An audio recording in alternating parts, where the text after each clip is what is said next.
Another episode of Warren Cali. In this All right, man, episode, what's going I on? will detail the story of Pooh from Acacia Block Crip. Hey. Yeah. Pooh grew up in Yeah. Compton, California in the 80s and 90s, and by the late Alright. 80s and the early 90s, Compton became well known to the world.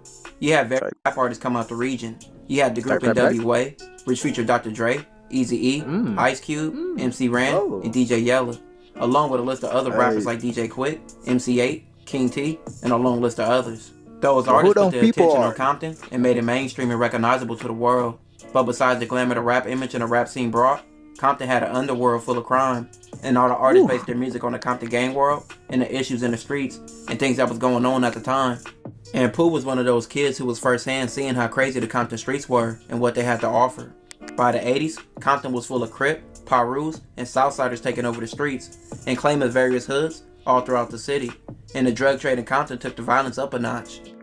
Compton became one of the most dangerous places in the country in the 80s and 90s, and for most kids, it was hard growing up in this era and not gangbang. Many kids were pressured into joining gangs or joined off family and friend affiliations, among many other things. The gang lifestyle wasn't something Pooh was initially invested in growing up. He was a good student in school and even achieved mostly A's all the time. But with him and his brother growing up in Crips territory, And that is where we say you are a product of your environment. they started associating themselves with Crips. And by his middle school years is where all the problems would start for Pooh. The Acacia blocks were locked into wars with several Crip gangs, Pirus, and Southsiders. This led to Pooh having to carry a gun everywhere he went, even to school, with rival gangs outnumbering him and trying to jump and potentially kill him on a daily. So he had to do what he had to do to survive.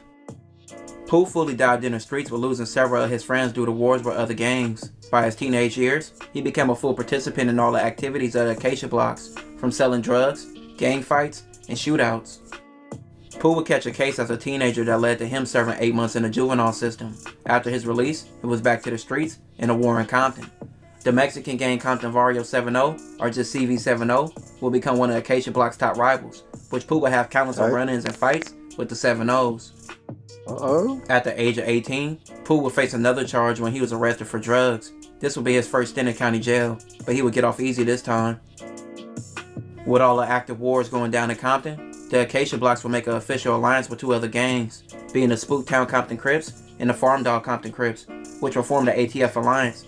With all three gangs having the same rivals like the CV70s and the Nutty Block Crips, the three gangs coming together will make sense. The ATF alliance will be a part of the murders and destruction in Compton. Those are Compton Barrio Setentas. They were one of our larger Hispanic gangs located in the central part, right in this area of the city. The other gang was actually three gangs combined into one, and it was another gang right in this area. They were called Acacia Block Crips, Farm Dog Crips, and Spooktown Crip. These three gangs aligned themselves together because they had to fight the larger gang, the CV70s. And they are also at the time at war with the Nutty Block Crips, who is another one of our larger gangs in the city of Compton. So they aligned themselves together and called themselves ATF, Acacia Town and Farms. So they aligned themselves together to combat not only CV70s, but the other gangs they're at war with. Pooh built his name in the streets over this time period and became highly respected by the Acacia blocks and the ATF alliance. Many people would consider him one of the leaders in that community, and he showed his leadership qualities by standing on his word, looking out for his younger homies, and setting an example for them how to move in the streets. Are you conscious that some of these young guys look up to you like they just told us as a father figure? And what does that mean to you? I mean, it means a lot. We like family. This is like a family. Hey, bro, I can't cap y'all down. I expect them to sound like that. Not one bit. Boy, what? It means a lot to me. I love them. They love me. We look out for each other. Half of us ain't got parents. Half of us ain't got nobody to give us nothing. You know what I'm saying? I'm 16. Yeah, I'm 16. 16.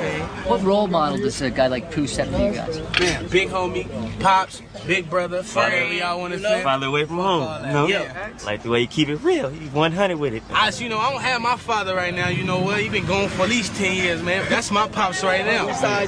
I wouldn't tell anybody to do something I wouldn't do.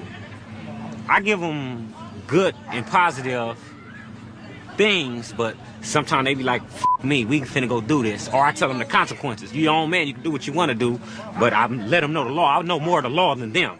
But Pooh's street life wouldn't be easy. He lost his older brother to a drive-by, which the CV7Os would later be charged with killing his brother. Pooh was the prime suspect when the driver of the car who killed his brother later ended up dead, but he would walk free from that situation. But the death of his older brother still haunts him to this day and left a major impact in his life. Pooh would go on to be shot several times himself in separate occasions. One night, Pooh and his crew will be pulling a drive-by on his enemies. Pooh will be shooting out the window, and a person inside his car accidentally shot him in the arm. Pooh next time being shot came when he and another group of rivals engaged in a shootout, leaving both sides shot up, and Pooh would be shot 3 times from this incident, including a headshot, which he recovered from. So you say you've been shot recently? Yeah, I've been shot about 5 or 4 different times, whatever. Where you been shot at? No way. Been shot in the back of the head right here. Come up over here, phone. Been shot in the back of the head. Been shot in my arm right here. Went in right here, came out right here. Been shot in both my legs. Right here. This one been healed right here. Like what? Shot in my stomach. Yo. I've been shot 2 times in my stomach right here. Right, down here. What you get shot with? I've been shot with a gauge, a 9, a 32. I think that's about it. What was it, a rival gang or what happened? Yeah, drive-bys. Drive-bys? Yeah. During the day or nighttime or? I got shot in it. Mostly all my shit. Man, over here stripping and man, pull your pants up. Going on. Daytime. I got shot once at night. I got shot right here on this corner right here. Grazed through my mouth with a gauge right here on the corner, stopping at the stop sign. So what had happened? Somebody was in somewhere I could see. They hit me.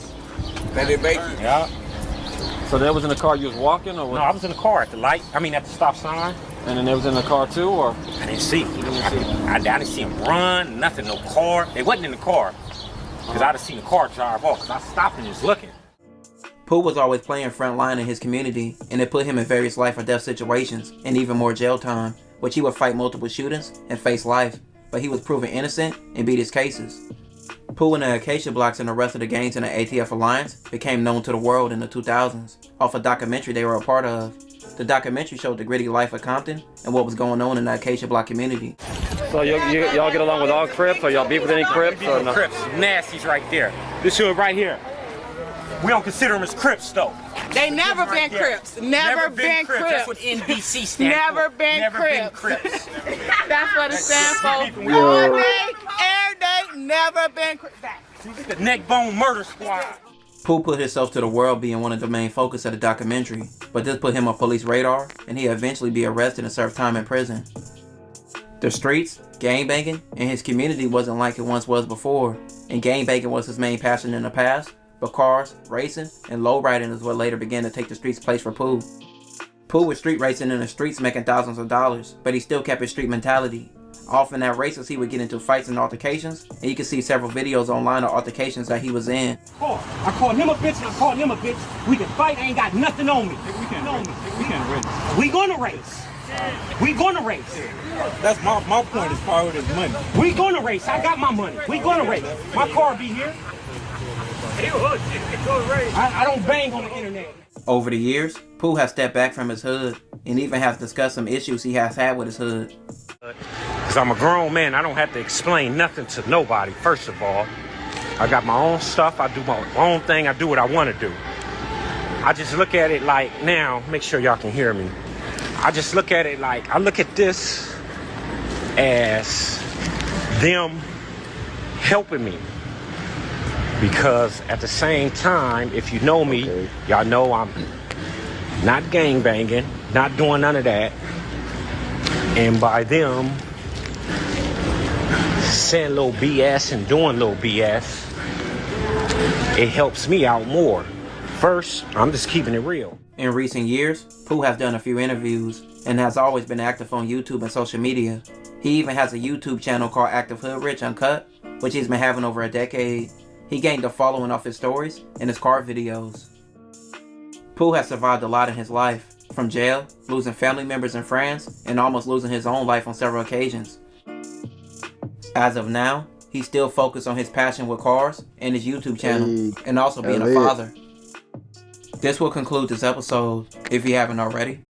Man, that man Pooh. I feel like he did it. I feel like he did it almost the right way. He had to do what he had to do. Then he got out when he got out. Hey, simple as I see it as. He had to survive. But he got out when he got out. And I respect that. This boy Christopher reacts out. And I need me to do. If I ain't get paid, I ain't doing the show. Shit, I'm finna.